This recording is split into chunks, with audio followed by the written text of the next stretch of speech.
কুমিল্লাটা কই? লেখক আনিসুর রহমান। ঢাকা থেকে বাসে উঠে শান্ত হয়ে বই, জানলা দিয়ে উঁকি মারি কুমিল্লাটা কই। ওই দেখা যায় যাত্রাবাড়ি, সামনে মদনপুর। হেল্পারকে ডেকে বলি কুমিল্লা কত দূর। সামনে আছে সোনারগাঁও, মেঘনা নদীর আগে। গুমতি সেতু পার হতেই মিষ্টি বাতাস লাগে।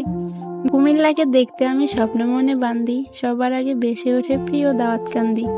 কুমিল্লা মোর মনে রাখি, থাকি যতই দূরে, মোদের বাস পৌঁছে গেল প্রিয় গৌরীপুরে। কাছে এসে জোরে জোরে হেল্পার কয় আদাইয়া, এটা হলো ইলিয়টগঞ্জ, সামনে আছে মাদাইয়া। অতি শোকে কান্না আসে কিন্তু আমি কান্দি না। জানলা দিয়া চাইয়া দেখি পৌঁছে গেছি চান্দিনা। নিমচার এসে চোখ জোড়ালো, দেখে কত তরকারি। পাশের সিটের কাকা বলে সুস্বাস্থ্যের দরকারি। বাসে বসে কবি তুমি কত কিছু ভাবিলা, জানলা দিয়ে চাইয়া দেখো পৌঁছে গেছো কাবিলা। ময়নামতি সেনানিবাস, আলেখারচর বিশ্ব রোড, সামনে আমার কুমিল্লা বাই, বলছে পাশের সাইনবোর্ড। হেল্পার এবার ডেকে বলে শাসনগাছা রই, জানলা দিয়ে উঁকি মারি কুমিল্লাটা কই।